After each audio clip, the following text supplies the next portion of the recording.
Madam నమస్తే. నమస్తే అండి. సో 25 ఇయర్స్ ఆఫ్ ఎక్స్పీరియన్స్ మీది కౌన్సిలింగ్ సైకాలజీలో. సో ఎన్నో కేసెస్ చూసుంటారు, ఎంతోమందికి కౌన్సిలింగ్ ఇచ్చుంటారు, ఎంతోమందిని ఎన్నో బాధల నుంచి విముక్తుల్ని చేస్తుంటారు. కానీ ఇప్పుడు మనం మాట్లాడుకోబోయే టాపిక్ అనేది అత్యంత హృదయ విదారకమైనది. నిజంగా మనుషులు ఇలా ఉంటారా, కడుపును పుట్టిన పిల్లలు ఇలా బిహేవ్ చేస్తారా అన్నది చాలా బాధాకరంగా అనిపిస్తుంది. ప్రపంచం మొత్తం మాట్లాడుకుంటుంది దీని గురించి. వయసు పైబడిన తండ్రి చనిపోతే అంత్యక్రియలకు పోలీసులు ఫోన్ చేస్తే సో వీలైతే కాల్ చేయండి లేదంటే పడేయండి అని చెప్పిన ఒక కూతురి వైనం ఇది. సో ఎలా చూస్తాం దీన్ని? బెంగళూరులో జరిగింది ఈ ఘటన. సో అత్యంత హృదయ విదారకంగా అనిపిస్తుంది. సో కెనడాలో ఉంటుంది కూతురు, ఫోన్ చేయడం జరిగింది పోలీసులు. సో మీ ఫాదర్ చనిపోయారు, అంత్యక్రియలు ఎలా జరిపించాలి ఏంటి, మీరు ఎప్పుడు వస్తారు అని అడిగితే అవునా ఎవరు జాయిన్ చేయమన్నారు హాస్పిటల్లో, ఎవరు అడ్మిట్ చేయమన్నారు హాస్పిటల్లో అని అడగటము. సో వీలైతే తగలబెట్టండి లేదంటే బయటపడేయండి అని అనడము. చాలా అసలు ఎంత బాధాకరం అంటే అది చూసి చలించిపోని వ్యక్తి అంటూ ఎవరూ లేరు. అవును. ఏం చెప్తారు మేడం, ఎందుకు ఇలా మారిపోతున్నారు అసలు? అంటే తండ్రి కంటేనే మనం పుడతాము, పెంచితేనే మనం పెరుగుతాము, చదివిస్తేనే చదువులు, పెళ్ళిళ్ళు, సెటిల్ అవ్వడము ఇదంతా. అలాంటి తండ్రి అంత్యక్రియలకు హాజరు కాలేని పరిస్థితులు ఉన్నాయి. సో మనం అనుకుంటాము వాళ్ళు ఇవన్నీ చేస్తుంటారని. తండ్రి అందరూ ఒకలాగా ఉండరండి, అందరూ పేరెంట్స్ ఒకలాగా ఉండరు. ట్రామా అనేది అది ఇట్స్ అ ట్రూత్. ట్రామా అంటే ఏంటి? Childhood trauma. సో ప్రతి పేరెంట్స్ ఒకలాగా ఉండరు. సో మీరు అంటున్నారు కదా తండ్రి ఇవన్నీ చదివిస్తే ఇవన్నీ చేస్తే, అది చేశారా లేదా అని మనకి బ్యాక్ డ్రాప్ ఇన్ఫర్మేషన్ లేదు. మీరు ఒకటి వన్ వే చూస్తున్నారు తను ఏమనింది అని. So let us now look at childhood. So ఒక న్యూ బోర్న్ బేబీ పుట్టాక పేరెంట్స్ చూసుకోలేకపోతారు, అందుకే ఇన్లాస్ని పేరెంట్స్ని పిలిపించుకుంటారు. అవునా? ఒక చిన్న బేబీనే చూసుకోలేకపోతున్నారు, దానికి వర్కింగ్ వాళ్ళు క్రెచ్లో వేసేస్తారు. ఐడియా ఉంది కదా మీకు? అవును. సో ఆఫ్టర్ స్కూల్ దాంట్లో వేసేస్తున్నారు. అది ఓకేనా? సో అది ఓకే అంటే ఇందులో ఎందుకు జాలి దయా కరుణ వస్తుంది మేడం? అది మినిమము. మనకి ఎవరో జస్ట్ తెలిసిన వ్యక్తి అంత్యక్రియలు అంటేనే మనం ఖచ్చితంగా చివరి చూపుకు వెళతాము. సో కన్న కూతురు రాలేదంటే అది అసలు ఇలాంటి క్వశ్చన్ మనం మాట్లాడుకోవడానికి లేదు. అలా చూసాడా తండ్రి, ఇలా చూసాడా తండ్రి, నీకు జన్మనిచ్చాడు తండ్రి, అది సరిపోదా? సరిపోదు. ఎందుకంటే ఏం చెప్పారు కృష్ణుడు గురించి? యశోదా దేవికి స్టోరీ తెలిసే ఉంటుంది కదా. సో హిందీలో ఏమంటారు? జనం దేనే వాలి సే జ్యాదా పాలనే వాలా ఇంపార్టెంట్. అలానే వాళ్ళు ఎలా ఆమెని చూసారో మీకు తెలియదు. సో జస్ట్ బికాజ్ మీరు బర్త్ ఇచ్చారని ఆటోమేటిక్గా అన్నీ అలా అనుకూలంగా ఉంటుందని అనుకోలేము. Trauma is real. ఆయన ఏం చేశారో మనకు తెలియదు. సో లెట్ us see ఇది ఎలా ముందుకు వెళ్తుంది అని. ఓకే, ఒకటి ఉంటుంది పేరెంటింగ్. పేరెంటింగ్ ఎలా జరిగింది? ఇప్పుడు క్రెచ్లో వేసేస్తారు, బిజీగా ఉంటారు, టైం ఇవ్వరు, కొంతమంది తిడతారు, కొడతారు, కొంతమంది పిల్లలు ఉద్యోగం చేస్తారు, ఎడ్యుకేషన్ వదిలేసి 10 పిల్లల్ని వాళ్ళ పేరెంట్స్ బిజీగా ఉంటారు, వీళ్ళు పెంచుతారు. సో ఇవన్నీ ట్రామా లెక్కలోనే వస్తుంది, ఎందుకంటే వాళ్ళ చైల్డ్హుడ్ వాళ్ళు పోగొట్టుకుంటారు. ఇంకో దాంట్లో ఏం చూస్తామంటే కొంతమంది parents they want to raise an ideal child. హెల్ప్ఫుల్గా ఉండు, కైండ్గా ఉండు, అండ్ స్మైలింగ్గా ఉండు, లవ్ యువర్ నేబర్, అందరితో మంచిగా ఉండాలి, మంచి పేరు తెచ్చుకోవాలి. ఈ మంచి మనిషి అనేది ఏదైతే ఉందో అది ఎంత ఇంపార్టెంట్ అండి. సో ఒక ఒథెంటిక్ చైల్డ్ అంటే వాళ్ళ లైక్స్ డిస్లైక్స్ ఇవన్నీ పేరెంటింగ్లో చాలా తక్కువ జరుగుతుంది. మన ఎడ్యుకేషన్ నుంచి, పెళ్ళి నుంచి, పిల్లలు ఏం బట్టలు అన్నీ వాళ్ళే డిక్టేట్ చేస్తారు. సో కొంతమంది పిల్లలు వాళ్ళకి ఫస్ట్ ఫ్రీడమ్ వచ్చినప్పుడు when they go to college and school అప్పుడు వాళ్ళకి ఆ ఫ్రీడమ్ కావాల్సి వస్తుంది, ఏదైతే వాళ్ళకి ముందు దొరకలేదు. సో ఆ టైంలో it is like a rebirth. So అదొకటి మనం చూస్తాం. ఇంకోటి ఓల్డ్ ఏజ్లో కొంతమంది పేరెంట్స్ అది బికమ్ వెరీ నార్సిసిస్టిక్. అంటే ఇది వెరీ హార్డ్ టు ప్లీజ్. మీరు ఎంత చేసినా కూడా ఏం పెద్ద చేసేవి, కోరికలు ఎక్కువ ఉంటాయి. పిల్లలకి ఎప్పుడు బర్త్డే పార్టీ సెలబ్రేట్ చేయలేదు, కానీ వీళ్ళకు కావాలి 50th birthday, 60th 70th birthday parties చేయాలంట. అలాంటి డిమాండ్స్ ఉన్నాయి. సో మీరు ఎన్ని చూసుకున్నా కూడా, ఏం చేసుకున్నా కూడా అది తృప్తి అనేది అది చాలా తక్కువ. సో కానీ పేరెంట్స్ వైపు నుంచి తప్పు లేనప్పుడు పేరెంట్స్ మనల్ని పెద్ద చేసి మీరు ఎలా చెప్పగలరు తప్పు లేదని? అసలు ఇది అసలు మాట్లాడుకోవడానికే అత్యంత బాధాకరమైన సంఘటన. అంటే పేరెంటింగ్ అది ఇట్ ఈస్ వెరీ ఆల్ట్రూయిస్టిక్ అండి. పర్ఫెక్ట్ పేరెంట్స్ ఉంటారా? ఉంటారా పర్ఫెక్ట్ పేరెంట్స్? ఏ పేరెంట్స్ అయినా కానీ అంత కడుపును పుట్టిన పిల్లల్ని ఇంత దయనీయంగా ఆ ఇది మీరు చెప్పింది ఎక్స్ట్రీమే. పిల్లలకే ఇలాంటి ప్రాబ్లం వచ్చింది అనుకోండి, పిల్లలకి ఏదో అంత్యక్రియలు ఎక్కడో ఉన్నారు చేయాల్సి వచ్చింది అనుకోండి, ఒక తండ్రి అయినా తల్లి అయినా ఇలాంటి మాట అనే పరిస్థితి అయితే మనం ఇంతవరకు చూడలేదు. పడేయండి, లేదంటే కాల్ చేయండి, పూజ చేయండి, మాకు సంబంధం లేదు సో అనే తల్లిదండ్రులు మాత్రం మనం ఇంతవరకు చూడలేదు. నా దగ్గర వచ్చే కేసెస్ చాలా కామన్ అండి. చాలా మంది వెళ్ళలేదు, ఇండియాలో ఉండి వెళ్ళలేదు లాస్ట్ రైట్స్కి.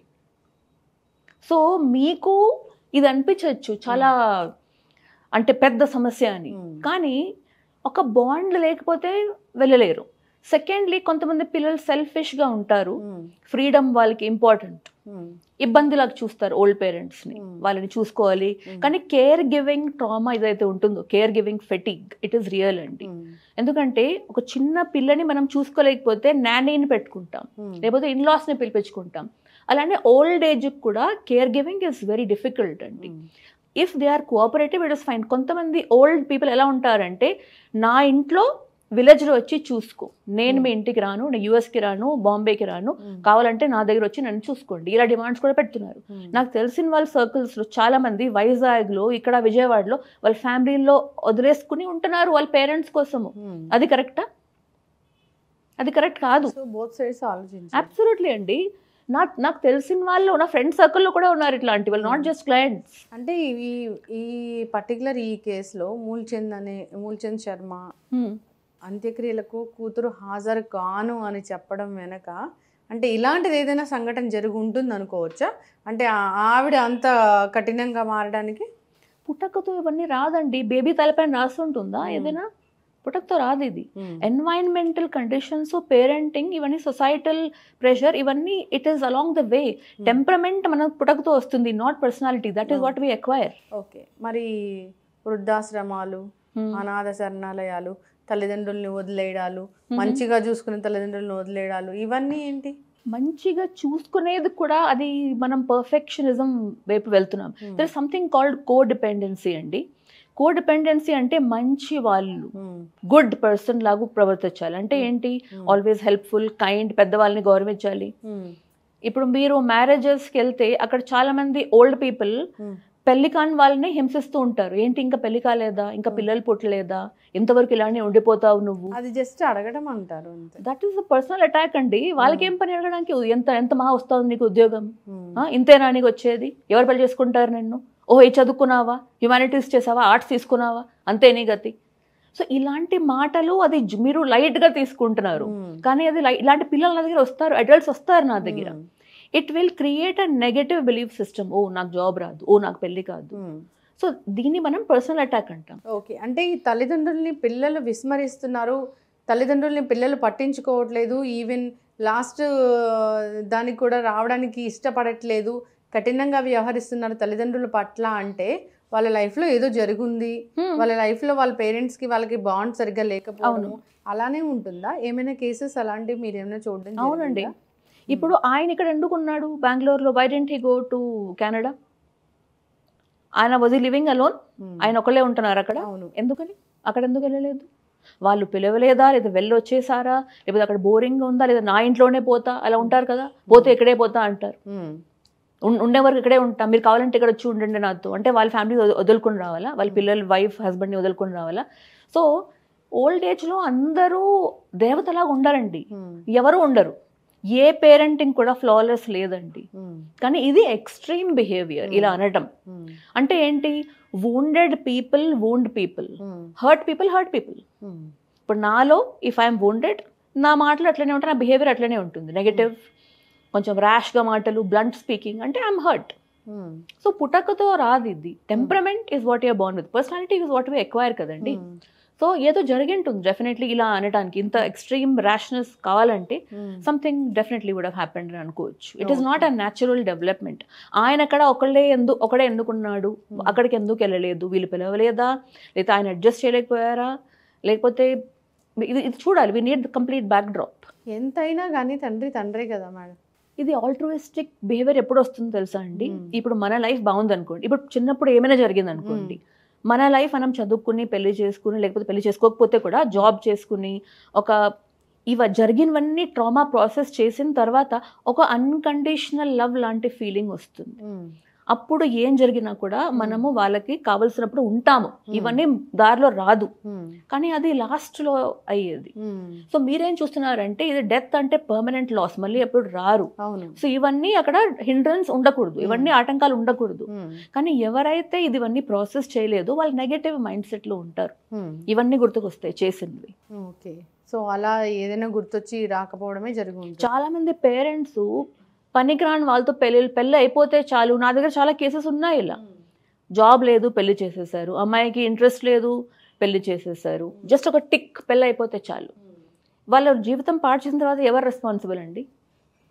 ఇప్పుడు నాకు ఈ కరెంట్ కేసెస్ కూడా చాలా మంది ఉన్నారు అట్లా. కానీ ఏ పేరెంట్స్ అయినా వాళ్ళ పిల్లలకి మంచి భవిష్యత్తే ఇవ్వాలనుకుంటారు కదా. నార్సిసిజం గురించి వినారా? నార్సిసిజం అంటే ఎక్స్ట్రీమ్ సెల్ఫ్ సెంటర్డ్ పీపుల్. ఇలాంటి పేరెంట్స్ వాళ్ళ పిల్లలకి పెళ్లి కూడా చేయరు, ఎందుకంటే పెళ్లి చేస్తే పని చేసే వాళ్ళు వెళ్ళిపోతారు కదండి. 30 years అయిపోయింది, 35, 40, కానీ పెళ్లి చేయరు. చేస్తే కూడా ఈ ఘర్ జమాయి కావాలి వాళ్ళకి, ఇంట్లో ఉండేవాళ్ళు అల్లుడు, ఇంట్లో ఉండే అల్లుడు కావాలి. సో అలాంటప్పుడు వాళ్ళ బిహేవియర్ లాంటి వాళ్ళనే చేసుకుంటారు. సో అందరూ పేరెంట్స్ ఒకలాగా ఉంటారు మనం అనుకోలేమండి. అది it is a very romantic thought. ఒకవేళ తల్లిదండ్రులు బాగా చూసుకున్నారు, మంచిగా పిల్లల్ని పెంచి పెద్ద చేశారు, బాగా చదువులు చదివించారు, ఇతర దేశాలకు పంపించారు అన్నప్పుడు కూడా కొందరు పిల్లలు వాళ్ళ తల్లిదండ్రుల పట్ల విముఖత చూపించడము, ఇష్టం లేకపోవడము, తల్లిదండ్రులు అంటే కనీసం వాళ్ళని చూడడానికి 2-3 సంవత్సరాలకు ఒకసారైనా రాకపోవడము, వాళ్ళ లైఫ్లో వాళ్ళు బిజీ అయిపోవడం, బాధ్యతలను విస్మరించడం, ఇలా జరుగుతుంది. ఇలాంటి మెంటాలిటీస్ని ఎలా డిఫైన్ చేస్తారు? పిల్లల్ని సరిగ్గా పెంచారు అంటున్నారు మీరు, సరిగ్గా అంటే ఐడియలా? అంతే. ఇప్పుడు 13 to 19 మిల్క్ టూత్ పడాక పర్మనెంట్ టూత్ వస్తుంది, అందరికీ తెలిసే విషయం కదా. సో ఐడియల్ సెల్ఫ్ అంటే ఏంటి? ఒక ఐడియల్ బిహేవియర్, పెద్దవాళ్ళని గౌరవించాలి, సాక్రిఫైస్ చేయాలి, లాస్ట్ చపాతీ కూడా వేరే వాళ్ళకి ఇచ్చారు, నువ్వు నిగిలి తాగి పడుకోగాని వాళ్ళకి అన్నీ ఇచ్చాయి. అంటే ఏంటి తెలుగు సినిమాలు, నువ్వు తింటే నేను తిన్నట్టే, నువ్వు పడుకుంటేనే పడుకున్నట్టే, అది నిజం అవుతుందా అండి? ఆకలిలో ఎవరు పడుకోలేరు. సో ఈ ఐడియల్ బిహేవియర్ ఎవరైతే పేరెంట్స్ నేర్పించి ఉంటారో ఇది బయట ప్రపంచంలో నడవద్దు. ఎందుకంటే అందరూ మాలాంటి వాళ్ళు కాదు కదా. సో ఇలాంటి పర్ఫెక్ట్ పిల్లలు బయటకు వెళ్తే, ఐడియల్ పిల్లలు, వాళ్ళకు రకరకాల మనుషులు దొరుకుతారు, వాళ్ళతో మనం ఎలా హౌ టు నావిగేట్ అది నేర్పించరు పేరెంట్స్. ప్రపంచం అంతా మంచి వాళ్ళు పంపించేస్తారు కాలేజ్కి, స్కూల్స్కి, అక్కడ బులింగ్, కొట్టడం ఇవన్నీ జరుగుతూ ఉంటుంది. ఇవన్నీ ఇంట్లో చెప్తే నో, టీచర్ కొట్టింది, నో, టీచర్ అంటే దేవుళ్ళు. సో ఇలా ఐడియల్గా ఎవరైతే పెంచుంటారో వాళ్ళు బయటకు వెళ్ళాక ప్రపంచం వేరే చూస్తే వాళ్ళ కష్టాలు మరి ఇంట్లో చెప్పుకోవడం, అంటే వీళ్ళు చాలా మంచి వాళ్ళు కదండి, బాధపడతారు. సో లోపలే పెట్టుకుని ఉంటారు. బయట వెళ్ళిన తర్వాత అందులోనే వాళ్ళు అంటే ద డ్రౌన్ ఇన్ ఇట్. ఎందుకు పేరెంట్స్ అలా బిహేవ్ చేస్తారు? పేరెంట్స్లో ఏమైనా సైకలాజికల్ డిఫెక్ట్స్ ఉంటాయా? పిల్లలంటే ఎందుకు ఇష్టం లేకుండా ఇలా వాళ్ళ మీద అన్ని బాధ్యతలన్నీ రుద్దేసి ఎందుకు పెంచుతారు? ఎందుకు ఆ సున్నితమైన బాండ్ అనేది లేకుండా పెంచుతున్నారు? మరి అంటే కో డిపెండెన్సీ అనేది చాలా వరల్డ్ వైడ్ ప్రాబ్లం, డిసార్డర్ కాదు, ప్రాబ్లం. కో డిపెండెన్సీ అంటే ఏంటి? మనకన్నా వేరే వాళ్ళకి ఎక్కువ విలువ ఇచ్చి ఉండటం. అంటే నాకైనా ఎక్కువ మీ గురించి, మీరు కంఫర్టబుల్గా ఉన్నారా, మీకు అన్ని దొరుకుతా ఉందా, మీరు హ్యాపీగా ఉన్నారు, నేను ఎలా ఉన్నాను అది కాదు, దాన్ని మనం కో డిపెండెన్సీ అంటాము. కో డిపెండెన్సీ అనేది మనకన్నా వేరే వాళ్ళకి ఎక్కువ విలువ ఇచ్చేది. అంటే ఏంటి? Top dog and dog, dominant submissive connection. So అది ఈక్వల్గా ఎప్పుడు ఒకరి మాట వినాలి, పెద్దవాళ్ళని గౌరవించాలి, ప్రపంచాన్ని చూసుకోవాలి, టీచర్లు దేవుడు, ప్రిన్సిపల్ దేవుడు, సో అందరూ దేవుడులే. సో ఇలాంటప్పుడు మనం ఎప్పుడు అండర్ డాగ్గానే ఉంటాం కదా సబ్మిసివ్ కనెక్షన్లో. మీరు బయటకు వెళ్తే ఈ మంచితనం పనికి రాదు, ఎందుకంటే ప్రపంచంలో అందరూ మ్యానిపులేట్ చేయడానికి చూస్తూ ఉంటారు. ఆఫీసెస్లో మన పని వేరే పాలకి ఇచ్చే, నేను బయటకు వెళ్తున్నాను, ఐఎమ్ నాట్ ఓకే, సో నా పని చేస్తే, సో నాడేం చెప్పారు, అందరికీ హెల్ప్ చేయరు, సో మీరు ఓవర్ టైం పని చేస్తున్నారు, మీకు ఏమీ రావట్లేదు, వాళ్ళ మాత్రం పార్టీకి వెళ్ళారు. సో ప్రతి చోట్ల స్కూల్ అయినా, కాలేజ్ అయినా, ఆఫీస్ అయినా, పెళ్ళైనా, ఎక్కడైనా కూడా నో చెప్పేది నేర్పించరు, అన్నిటికీ ఎస్ చెప్పాలి. అంటే ఏంటి? వేరే వాళ్ళు హ్యాపీగా ఉండేది మా బాధ్యత. సో మన హ్యాపీనెస్ ఎవరు చూసుకుంటారు? ఇప్పుడు నేను, మీరు మీ గురించి ఆలోచన చేస్తే నా గురించి ఎవరు ఆలోచన చేస్తారు? ఇలాంటి థాట్స్ వాళ్ళకి చాలా లేట్గా వస్తుంది. ఈ రోజుల్లో టీనేజర్స్కే ఈ అవేకనింగ్ వచ్చేస్తుంది, ఇంట్లో నేర్పించింది బయట పనికి రాదని. సో ఐడియల్ సెల్ఫ్ని మీరు నేర్పిస్తే పిల్లలకి అది బయట పనికి రాదు. సో నాకు తెలిసిన వాళ్ళు కూడా బయట విదేశానికి వెళ్ళిన తర్వాత ఆ కల్చర్ షాక్ వల్ల కూడా ఒక సెల్ఫ్ రెగ్యులేషన్ సిస్టమ్ లేనప్పుడు కొంచెం దే గో ఆఫ్ ట్రాక్. వాళ్ళ బిహేవియర్, డబ్బులే ముఖ్యము, ఫ్రెండ్స్, ఫాస్ట్ లైఫ్, సో కొంచెం వాల్యూస్ అంటాం కదా, దాని నుంచి కొంచెం సైడ్కి వచ్చేస్తారు. మన పేరెంటల్ వాల్యూస్, ఫ్యామిలీ వాల్యూస్ అంటాం కదా, దాని నుంచి అది టూ పర్ఫెక్ట్, కొంచెం నేను లైఫ్ ఎంజాయ్ చేయలేదని ఈ ఎంజాయ్మెంట్ వైపు వెళ్ళిపోతే అక్కడే ఉండిపోతారు. ఓకే. ఈ పర్టికులర్ ఈ కేసులో ఇప్పుడు ఆయన అనాథలాగా చనిపోయారు, పోలీసులే అంత్యక్రియలు నిర్వహించారు. ఒక కూతురు ఒక కొడుకు ఉన్నా, వాళ్ళు విదేశాల్లో స్థిరపడి ఉన్నా కానీ రాని పరిస్థితి, వాళ్ళు పట్టించుకునే పరిస్థితి. అసలు దీన్ని ఒక మానవీయ కోణంలో ఎలా చూస్తారు? ఒక తండ్రి ఒక కూతురు ఈ రిలేషన్ మీరు ఎలా చూస్తారు? రాకపోవడం అనేది అసలు ఎంతవరకు సమంజసము, ఏంటి అసలు? అంటే నెక్స్ట్ జనరేషన్ కూడా ఒక మెసేజ్ లాంటిది వెళ్ళాలి. నెక్స్ట్ జనరేషన్ కూడా ఇలా పేరెంట్స్ని ఇలా చూసుకోకపోతే? మీరు చెప్పింది కరెక్టే. నా ప్రకారం ఇలా జరగకుండా ఉండాల్సింది. ఎందుకంటే నాకు తెలిసిన వాళ్ళు కూడా పేపర్లో, సినిమాలో చూస్తుంటాము, పోయిన వాళ్ళ మీద కూడా కోపం ఉంటుందండి. 20 years నుంచి కోపం పోయిన వాళ్ళ మీద. సో ఇది దిస్ ఇమోషనల్ టర్మాయిల్ అది పోయిన తర్వాత కూడా వెళ్ళిపోతుంది ఆటోమేటిక్గా. ఇంకోటి ఏమంటే సొసైటీలో పోయిన వాళ్ళు సడన్ గా పీపుల్ ఆర్ ఇన్ఫాచ్యుయేటెడ్, చాలా మంచి వాళ్ళండి పాపం, ఆ నెగటివ్స్ ఎవరూ చూడరు. ప్రతి పోయిన వాళ్ళు చాలా మంచి వాళ్ళండి, వాళ్ళు ఉన్న వరకు నెగటివ్స్ చూస్తూ ఉంటారు. సడన్లీ పోయిన తర్వాత ఎలా అది చేంజ్ అయిపోతుందండి చెప్పండి? ఇప్పుడు అత్తగారు సిండ్రోమ్ అనుకోండి, చండాలమైన అత్తగారు ఉండే వరకు, పోయిన తర్వాత అమ్మ అక్కడ పోయి ఏడ్చుకుని ఫ్లవర్స్ పెట్టి చాలా మంచి వాళ్ళు నాకనే నేర్పించారు. ఈ సడన్ చేంజ్ ఎందుకు వస్తుంది మీ ప్రకారం? ఎందుకంటే death is a final step అనుకుంటారు, వాళ్ళు మళ్ళీ రారు. సడన్ గా వాళ్ళు పాజిటివ్స్ పైన దేవుడిలాగా చూస్తారు. సో అది ఫేక్ అకార్డింగ్ టు మీ. కానీ ఈ అమ్మాయి తన ట్రామాని, నెగటివిటీని, యాంగర్ని ప్రాసెస్ చేసి నా ప్రకారం రావాల్సింది. She should have come. ఎందుకంటే ఆయన పోయిన తర్వాత ఈ సమస్య ఎండ్ అయిపోద్దు. చాలా వరకు షీల్ బి థింకింగ్ వెళ్ళలేకపోయాను అని. For some time she'll be happy, పోలేదు కదా ఆయన, హీ డిజర్వ్స్ దిస్, ఆయనకు మంచిదైంది. లేకపోతే హస్బెండ్ పంపించలేదు, I do not know her age, పిల్లలు ఉన్నారా, మ్యారేజ్ అయిందా, లేదా వీసా దొరకలేదా, డబ్బులు లేవా.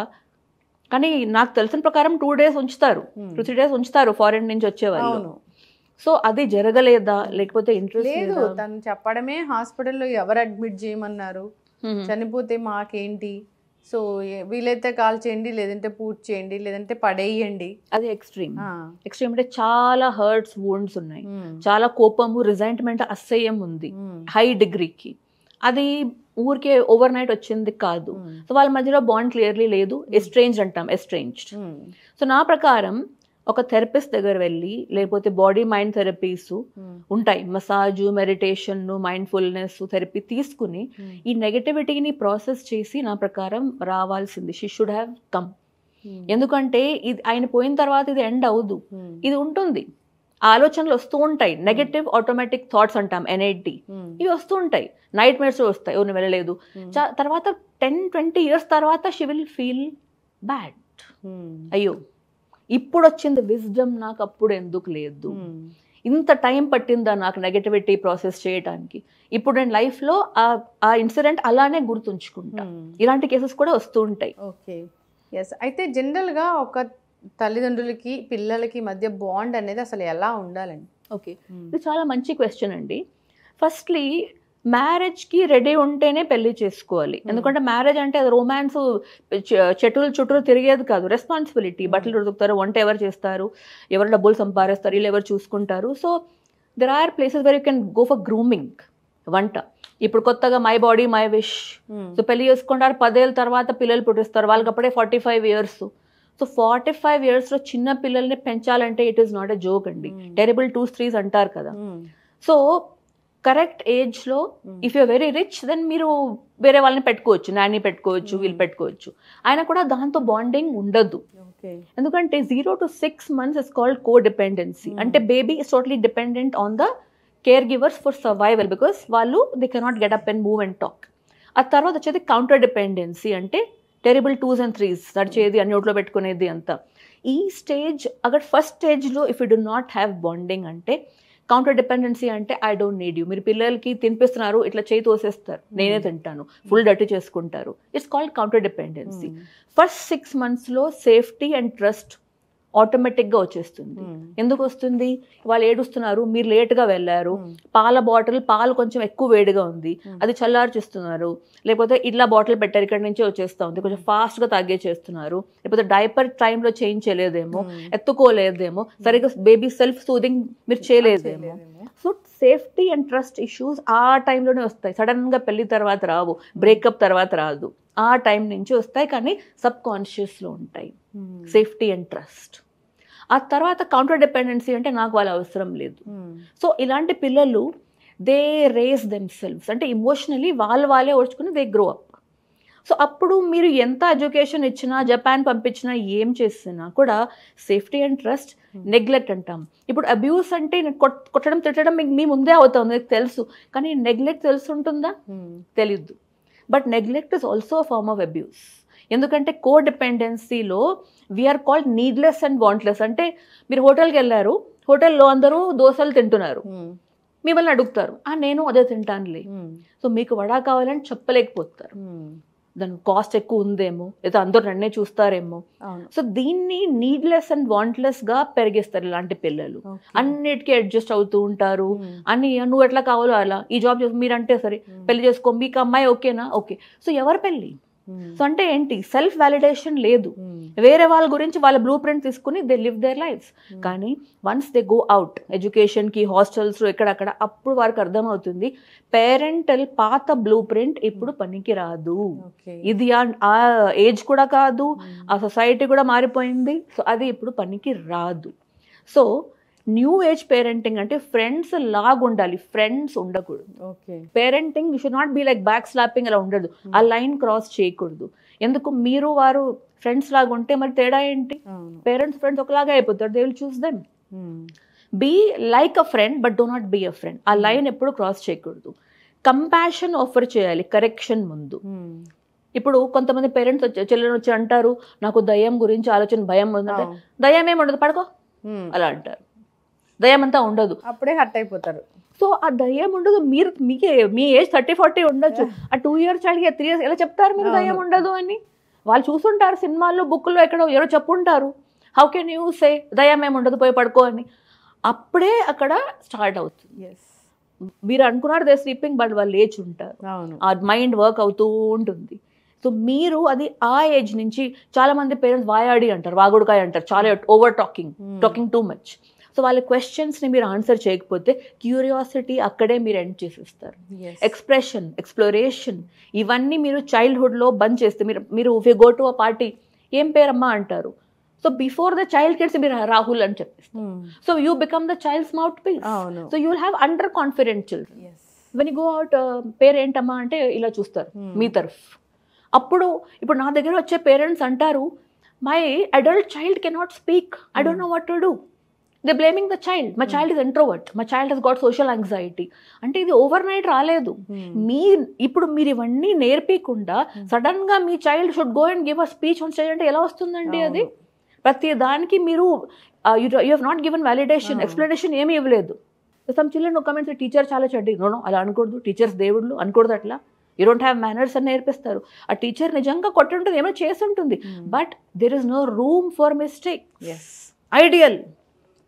సో దీనివల్లనే కొంతమంది చిల్డ్రన్ బయట వెళ్ళాక, ప్రపంచం చూశాక వాళ్ళు నేర్చుకుని ఇక్కడ ఎందుకు చెప్పరు? ఎందుకంటే వీళ్ళు చాలా ఐడియల్. వాళ్ళ ideal, are you an ideal parent? I don't think so, because we all have got shadow self. What is the shadow self? మనం చెప్పినవి చేసినవి బయట వాళ్ళు తెలియకూడదు, అందరికీ ఉంటాయి. అవునా? మీరు ఏకాంతంలో ఏం చేస్తున్నా చెప్తారా పోయి అందరికీ? చెప్పరు. దాన్ని మనం షాడో సెల్ఫ్ అంటాం. పిల్లలకి చూపించేది ఒకటి, లోపల ఉండేది ఒకటి, వాళ్ళకి అర్థమైపోతుంది. సో ఇవన్నీ తేడా ఉంటే, లోపల ఒకటి బయట ఒకటి, వాళ్ళు అదే చేస్తారు. అండ్ లాస్ట్లో if they are not able to process, వాళ్ళు రారు. నా ప్రకారంగా ప్రాసెస్ చేసి రావాలి. ఎందుకంటే ఎండ్ టు ఎండ్ ఒక ఫేర్వెల్ అది అంటుంది చూడండి, ఫేర్వెల్ అది ఇవ్వాలి. Because they are your parents. మీరు ప్రాసెస్ చేసి మీ యాంగర్ని, రిజెంట్మెంట్ని, గ్రీఫ్ని, మీరు ఎంత బిజీగా ఉన్నా కూడా అట్లీస్ట్ ఆ టైంలో మీరు వచ్చి మీ డ్యూటీస్ చేస్తే ఒక బ్యాగేజ్ అనేది ఉండదు, ఒక గిల్ట్ ఉండదు. అవును. ఎందుకంటే ఏదో ఒక టైంలో ఆ గిల్ట్ వస్తుంది. ఇప్పుడు కాదు, 5 years 10 years తర్వాత వెన్ యూ బికమ్ వైజ్, అప్పుడు మీకు డెఫినెట్లీ అది బ్రేక్ చేస్తుంది, Yes. వెళ్ళాల్సింది. ఇప్పుడు మీరు ఎంత అనుకున్నా కూడా ఆ సీన్ మళ్ళీ రాదు, ఫాదర్ మళ్ళీ రారు, మీరు వెళ్ళేది ఉండదు, అది అయిపోయింది. సో ఈ గిల్ట్స్తో వాళ్ళు ఎప్పుడు ఉండాలి. ఇలాంటి ఇప్పుడు వాళ్ళ తండ్రిని చూడడానికి ఈవిడ వెళ్ళలేదు, రేపు వాళ్ళ కిడ్స్ ఎలా ఉంటారు? అంటే కిడ్స్ ఈవిని చూస్తూ పెరిగారు కాబట్టి అవును, తండ్రిని ఎలా తను చూసుకుంది, తను ఎలా అవాయిడ్ చేసింది, తను ఎలా తండ్రితో ఉంది అనే దాన్ని బట్టి వీళ్ళ మెంటాలిటీ కూడా ఉంటుంది కదా కిడ్స్ది. అవును. కానీ అది ఎప్పటి వరకు, టిల్ ద ప్రైమరీ స్కూల్ అండి. బికాస్ ప్రైమరీ వరకు it is a romantic phase, ideal phase. Parents మంచి వాళ్ళు, గ్రాండ్ ఫాదర్ మంచి వాళ్ళు, ప్రపంచం మంచి వాళ్ళు, రొమాంటిక్ ఫేజ్ అంటాం, ఇన్ఫాచ్యుయేషన్. ఫస్ట్ టైం ఒక చెంపదెబ్బ పడినప్పుడు తెలుస్తుంది, ఓ మా పేరెంట్స్ ఆర్ నాట్ ఐడియల్, వాళ్ళకు కూడా కోపం వస్తుంది. ఫస్ట్ టైం పేరెంట్స్ ఫైట్ చేస్తూ కూడా వస్తుంది, ఓ వాళ్ళ ఐడియల్ కాదు అని. సో డెఫినెట్లీ చిన్నప్పుడు ఆ ఇల్యూషనరీ ఫేజ్ ఉన్నప్పుడు వాళ్ళు పేరెంట్స్నే బ్లేమ్ చేస్తారు. అండ్ వాళ్ళు కూడా మీరు ఎలా if you talk rudely with them, they will talk rudely with you. మీరు మీ పేరెంట్స్ని డిమాండ్, నువ్వు ఇలా చేయలేదు అలా చేయలేదు అని చూసుకోలేదు అంటూ ఉంటే వీళ్ళు కూడా తీస్తారు లిస్ట్, నువ్వు కూడా చేయలేదు, నువ్వు కూడా చేయలేదు. సో అక్కడ ఇది రిపీట్, దాన్ని జనరేషనల్ ట్రామా అంటాం. జనరేషనల్ డిస్ఫంక్షనల్ పేరెంటింగ్ అంటే ఇదే, అది సర్కిల్ లాగా తిరుగుతూ ఉంటుంది. కానీ వాళ్ళు కూడా ఒక ఏజ్, ఎక్స్పీరియన్స్, మెచ్యూరిటీ అయిన తర్వాత అప్పుడు they understand their parents problems. వాళ్ళ ఈక్వేషన్, ఇప్పుడు మీది నాది ఈక్వేషన్, మీకు వేరే వాళ్ళది ఈక్వేషన్ వేరేగా ఉంటుంది. సో మనం పైన నుంచి చూడాలి, రూట్స్ వరకు వెళ్ళాలి కదా, ఆ మెచ్యూరిటీ ఉండాలి. ఈ కేసులో కూడా తను రాలేదని చూస్తున్నారు, కానీ ఎందుకు రాలేదని అది తెలియదు మనకు. సో వన్ సైడెడ్ వ్యూలో తన మీద బ్లేమ్ వేయడం కరెక్ట్ కాదు. కానీ హోలిస్టిక్ చూస్తే రావాల్సింది ఇవన్నీ ప్రాసెస్ చేసి, మన నెగటివిటీ, రిజెంట్మెంట్ ప్రాసెస్ చేసి వచ్చి అది ప్రాపర్లీ ఇవన్నీ చేసి పంపించేస్తే ఒక బ్యాగేజ్ అనేది ఉండదు. ఇప్పుడు అనిపించవచ్చు ఐ కేమ్ బై ఫోర్స్, కానీ తర్వాత ఒక తృప్తి ఉంటుంది, నేను వచ్చాను, ఎంత నాకు ఉన్నా కూడా నేను వచ్చి చేశాను. తండ్రి కదా అని కాదు, ఆ డాటర్స్ రైట్స్ అండ్ డ్యూటీస్ ఉంటాయి కదండి. రైట్స్ సరిగా కుదరలేదంటే డ్యూటీస్ కూడా ప్రాబ్లం వస్తాయండి. కానీ మనము రైట్స్ పక్కన పెట్టే డ్యూటీస్ చేస్తూ ఉంటాం, నువ్వు నాకు చేయాలి, నువ్వు నాకు చేయాలి. ఆ రైట్స్ ఎక్కడ పోతాయి? అవునా కండి? రైట్స్ అండ్ డ్యూటీస్ ఇచ్చేది తీసుకునేది ఈక్వల్ ఉండాలి, అది ఉండదు. డ్యూటీస్కి అందరూ వచ్చేస్తారు, నువ్వు చేయాలి, నువ్వు చేయాలి, అన్నీ మానేసుకొని రావాలి. బట్ రైట్స్, నేను అడిగినప్పుడు మీరు వచ్చారా? రాలేదు. చిన్నప్పుడు అంటారు చాక్లెట్ అడగకూడదు, చాలా కాస్ట్లీ, సిల్క్ చాక్లెట్ 100 rupees, అది fruits and only for rich people అలా అంటారు. But father is buying liquor, they buying drinks, ఇవన్నీ డబ్బులు ఎట్లా వస్తాయి? దానికి డ్రింక్స్కి డబ్బులు వస్తే చాక్లెట్కి రాకూడదా? కానీ వాళ్ళ చిన్నపిల్లలు ఎలా అడుగుతారు? You are 3 times older than their, కొట్టచ్చు, తిట్టచ్చు. సో వాళ్ళు చూసి ఊరికే ఉంటారు, నాన్న డ్రింక్స్ తెస్తున్నారు, దాని లేనప్పుడు చూస్తారు దాని ప్రైస్ ఎంత, 200, 300. మరి చాక్లెట్ ఎందుకు తాకూడదు? దీని ఆన్సర్ ఎవరు ఇస్తారు? వాళ్ళ డబ్బు, వాళ్ళ ఇష్టం. ఇప్పుడు ఏమంటారు కొంతమంది పేరెంట్స్, చదువుకోకపోతే ఏమండి పెళ్లి చేసేయండి, చదువుకోవట్లేదు తను అని అంటారు. అదానే కడుకు ఏమంటారు, నువ్వు సంపాదించుకుని నీ లైఫ్ చూసుకో, తాగుతావా, ఏం చేస్తావో చేసుకో. వాళ్ళు నిజంగా చేస్తే తట్టుకోలేరు. అంటే ఏంటి లాజిక్ ఏంటి? నీ డబ్బు నీ ఇష్టం. అందుకే ఇప్పుడు లేడీస్ అంటారు మై బాడీ, పెళ్లి చేసుకుంటారు, పిల్లలు వద్దంట, మై బాడీ మై విష్ అంట. అది ముందే చెప్పచ్చు కదా పెళ్లి ముందు. సో ఎక్కడి నుంచి వచ్చింది ఇది? పేరెంటింగ్ నుంచి వస్తుంది, సొసైటీ నుంచి, స్కూల్ నుంచి, నేబర్స్ నుంచి, న్యూస్ నుంచి, టీవీ, సినిమాలు, everything. We can't blame only one area. ఖచ్చితంగా మేడం, చాలా చక్కగా చెప్పారు.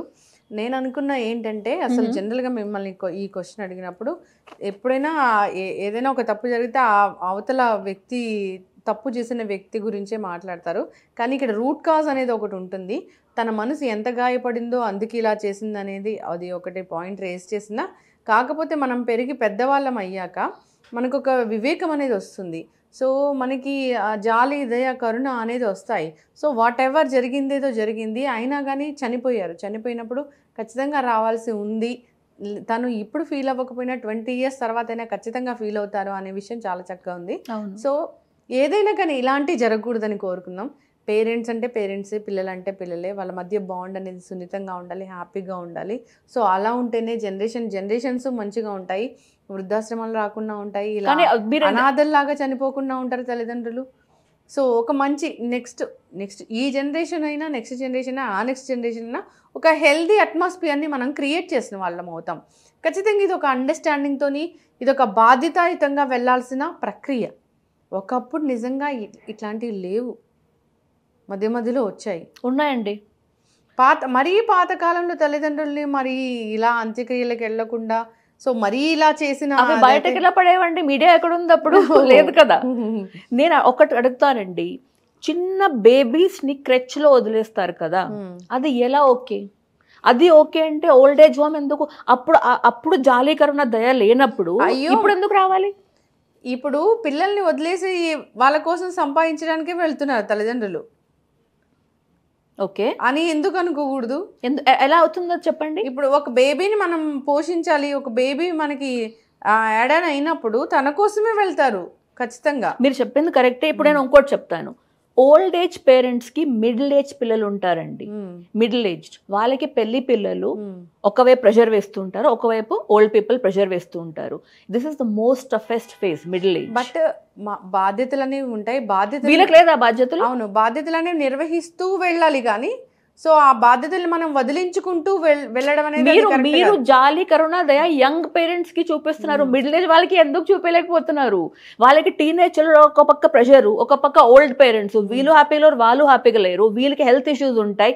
మిడిల్ ఏజ్ అంటే హెల్త్ ఇష్యూస్, ఫైనాన్షియల్ ఇష్యూస్, ఎన్నో ప్రాబ్లమ్స్ ఉంటాయి.